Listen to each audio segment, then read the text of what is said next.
This video is a memory of a forgotten anime. Hardly anyone in my audience of thousands has seen it. And yet it is here, in these 80 minutes, that my favorite character lives. A character I am in love with. Her name is Sofia. I'll say it right away, my love for her is not romantic in the slightest. It goes much deeper than that. To understand how much deeper, we need to talk about the Wind of Amnesia. That is both the title of the anime and the name of what happened in it. A wind swept across the world and erased people's memories. Not just factual memory, who I am, what I am, but memory of how to drive a car, fly a plane, how to walk, how to speak. As you can imagine, the consequences were catastrophic. People regressed to something like a primitive order, where the strongest ruled. The amnesia reduced each person to the level of a wild animal. What remained? The pure essence of humanity. Look at everything you see, and keep it in your soul. Find what moves the human heart. And the anime poses a question: what, really, has changed? The wind simply removed the masks. If even in our current society it is the powerful who rule, and things are actually worse than that, at least in that dominance of force we also possess the means to erase ourselves from the face of the earth. Wild animals are not capable of that. For most of the anime, we are not told who is responsible for the Wind of Amnesia.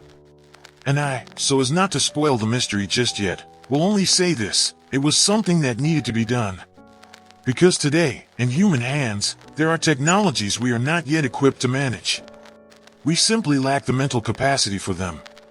Structurally, Wind of Amnesia is a road movie, a journey across America, shadowed by a guardian, a machine built by humans to ensure safety. An absolutely essential thing for a city. No, for an entire world that has gone insane. All of this seems to have happened while the machine was patrolling the city. The pilot died inside. He couldn't remember how to open the cockpit. And without a pilot, it became a computerized killing machine. The Guardian itself is a transparent analogy for human technology in general, left without a pilot, without rational guidance. As Raymond Aron once said, man is a rational being. But this does not apply to humanity. As far back as the last century, we acquired the ability to unleash upon ourselves an unstoppable plague or a nuclear war. The Wind of Amnesia simply prevented that from happening, preemptively. It did not kill people. It killed civilization. It allowed people to begin again from the very beginning. From a blank page. As my beloved Albert Camus wrote, universal death corresponds to the human condition in general. Having reached infinity, we begin again from zero. People became equal to God, but equal in cruelty. Which means we must begin the ancient revolt again, but this time against humanity itself. We must summon a new Lucifer who would destroy the power of man. And the summoning of Lucifer, getting ahead of myself slightly, is precisely what happened in the world of Wind of Amnesia. But let us return to the plot. The protagonist is a Japanese man in America. He lost his memory in a small, dusty town. To survive, he first ate flowers that seemed edible to him, then broke into a house of small children and tried to take their food. But then something happened. He saw his reflection in a mirror. He saw it as another person, as a threat. He broke the glass. And suddenly understood it was himself. In that moment, among all those people who had collapsed into unconscious existence, he became aware of himself. It was my own reflection. Understanding that, the sensation was like someone who had been deaf suddenly hearing. I couldn't bear it. Frightened, the protagonist fled the city. He ran far, until he came upon a strange building enclosed by a white concrete wall, inside which everyone was dead. Everyone except Johnny, a boy who, during a series of experiments, had had a computer data storage medium implanted in his brain. Because his memory was not human, the Wind of Amnesia had not touched it. But the experiments themselves, designed to expand human memory, had devastated Johnny. He knew too much. All that memory was too heavy a burden for one person. Having passed a fragment of his knowledge to our protagonist, Johnny slowly died. He gave the main character a name, Wataru, from the Japanese to wander, to move from place to place, because that name suited his new life. Johnny told Wataru nothing about changing this world, Nothing about naively trying to restore civilization. Only this: observe. Watch what a human being is. Who a human being is.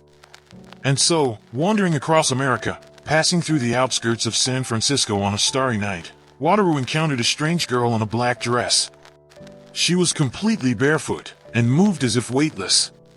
And unlike everyone else, she somehow knew her own name. She knew what had happened to the world.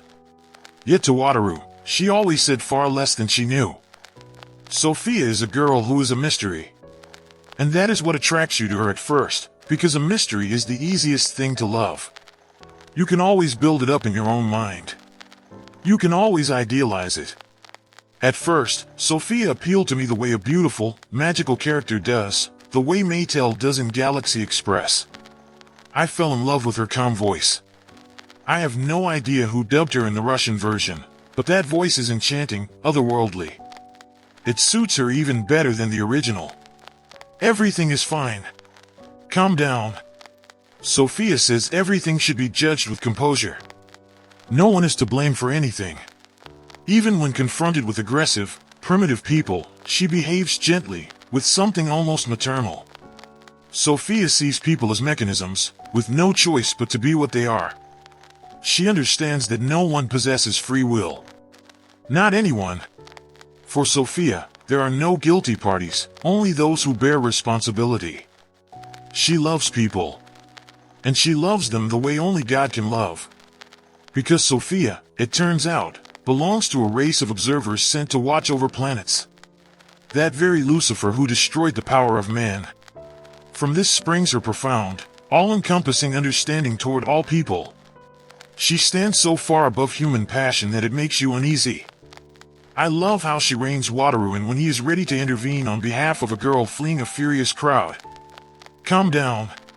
Not every girl running away is an innocent angel. Her pursuers may simply be following the rules of their own community. All the girls I have ever loved, Alpha, Kino, Alexandra, Drennan, Sofia, and finally my Katia, they all possess a monstrous emotional intelligence. They see through people. They understand people in ways I will likely never be able to. It is simply hard for me to suppress the contempt that rises in me toward people. Hard, because unlike Sofia, I am still human. To love people that way, you have to become something beyond human. And I should say, after watching Wind of Amnesia, I felt unbearable. The last time I felt that way was after Evangelion. Because once again I had found an ideal that simply does not exist in our world. It is all about maternal love. The kind that Sofia radiates. Not the love of someone's particular mother, but the mother of all people. It puts an end to my existential wandering. It is what every philosopher in history, without exception, was searching for. Exactly this. Sofia's love. It is no accident that her name means wisdom in Greek. This is when I began to understand that what I feel for her is something far deeper than fondness. It is what I have lacked my entire life. Her love. Only she knows how to love that way. What a pity she does not belong to our world. You see, every philosophy is born from dissatisfaction with existence. A life that satisfies itself needs no philosophy. It simply is. Every philosophy begins with a person's dissatisfaction with their condition. Philosophy is born from the absence of love. In this world, there was no one who wanted us to come into it. Because of that, we invented gods. We simply needed a mother. A mother in the existential sense, one who would give us raison d'etre, a rational foundation for our existence. The human being is an orphan. And from this springs all our existential complexes. You know, Sofia reminds me of that feeling from when you were small, and your parents were nearby, and there was peace, because no matter what happened, you knew, they are adults, they will handle everything, they understand how to live, how the world works. But when you grow up, you suddenly realize that no one in the world understands anything. Everyone is just playing roles. And everyone is just as much a child as you were. Not a single one has grown up. It is as impossible as a chimpanzee growing into a human. Sofia is an adult. In a wider sense, she knows the world, and even if there is no meaning in it, we would not understand anyway. We are still too small for that. But with her, there is calm. The fact that she exists means someone wanted us to come into this world. It means we live and die for a reason. That is beautiful. With my whole soul, I want a god like Sofia. Most of us made a decision, erased the memory of humanity, removed the pressure of civilization, and perhaps then we will see the true essence of a person. And I was sent to observe all of this. Wind of Amnesia could easily have condemned the primitive order into which society had collapsed. But it doesn't do that, because what matters is not what people lost when they lost their memory, but what they found. Wind of Amnesia treats civilization as an artificial constraint, one that prevents us from seeing what human beings truly are. It took us thousands of years to arrive at something resembling humane existence. And what was all of that? Simply a superstructure for control. In this world, barely 2 years have passed, and people are already remembering ritual sacrifice, all the horrors that civilization had made them forget. Memory, at its core, is control. Memory determines what we do. A truly free person is nothing in particular. He is free to be everything, and therefore remembers nothing.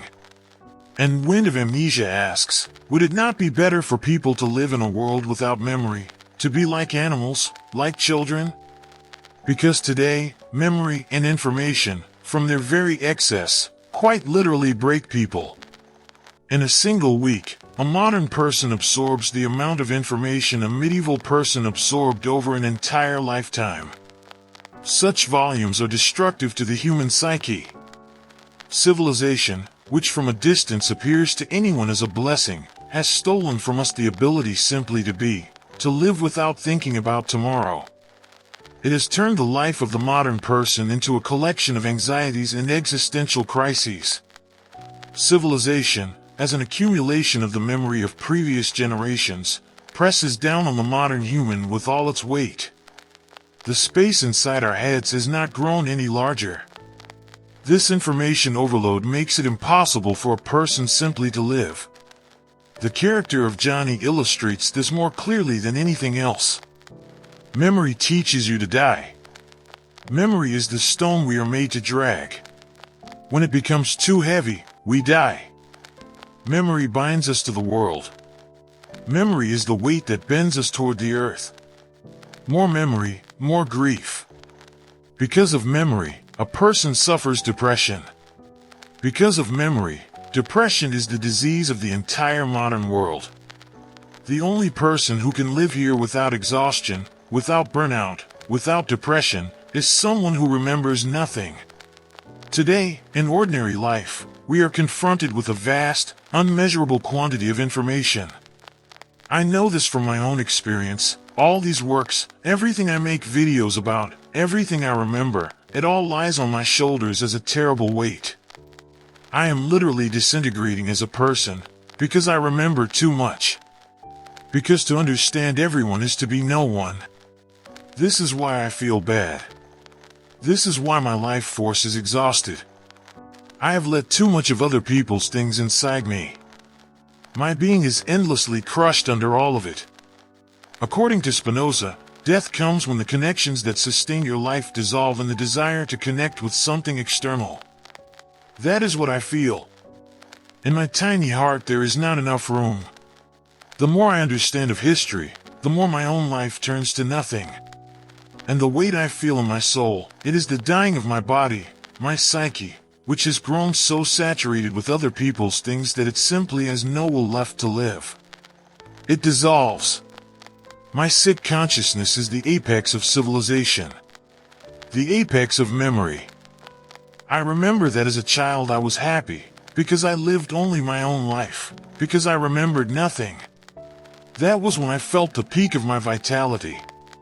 That, it seems to me, was when I was truly alive. Today that clarity of childhood consciousness is gone. Back then, I loved so little. And yet, from the very beginning, I already knew how to love. And that is very important to what I am telling you. I want to introduce you to someone. The only thing in my life that I could love without memory. My pink teddy bear, gray with age now, really. He has been with me since the very day I was born. He was with me even when I remembered nothing. And even then, I already loved him. A pure, childlike love. I recall an interesting experiment in which 4-month-old infants were shown small scenes featuring plush bears. First a kind bear who helped another bear climb out of a box. Then a mean bear who sat on the box and wouldn't let the other bear out. At the end, the child was offered a choice between the two bears.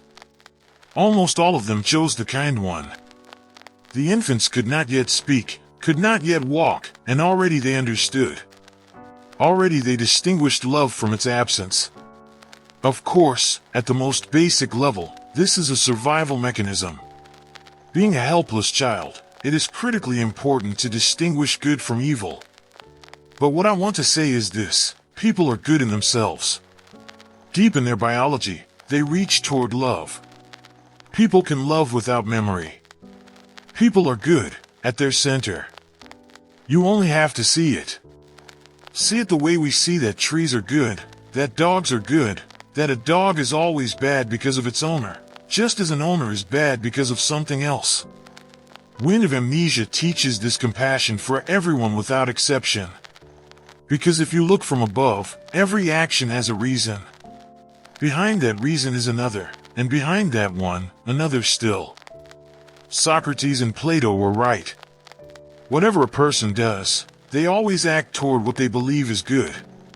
At the heart of Wind of Amnesia is a faith that we can love without memory, that the true human essence is love. That is what set the Wind of Amnesia in motion. As someone whose name I have already forgotten once said, when I feel I have gone wrong, I return to the beginning. People have wandered too far from the love that was in them from the start. Unfortunately, here, in this wasteland, we have no parent. There is no one to whom we can assign responsibility. No one taught us to love. But perhaps we can become that parent for someone else. All that remains to me is to become Sofia myself. To love another person with that all-encompassing love, so that they are not afraid. If Katia and I have a daughter, I would like to name her Sofia. I want her to feel from us what I feel from Sofia, that beside her is someone who knows everything, who understands everything, who grasps how this strange, incomprehensible, utterly unfathomable world is put together. I will try to fill her tiny heart to the brim. I will try to drive out the dark void that I have suffered for my entire life, at least from one single person. That is the ultimate goal I must strive toward.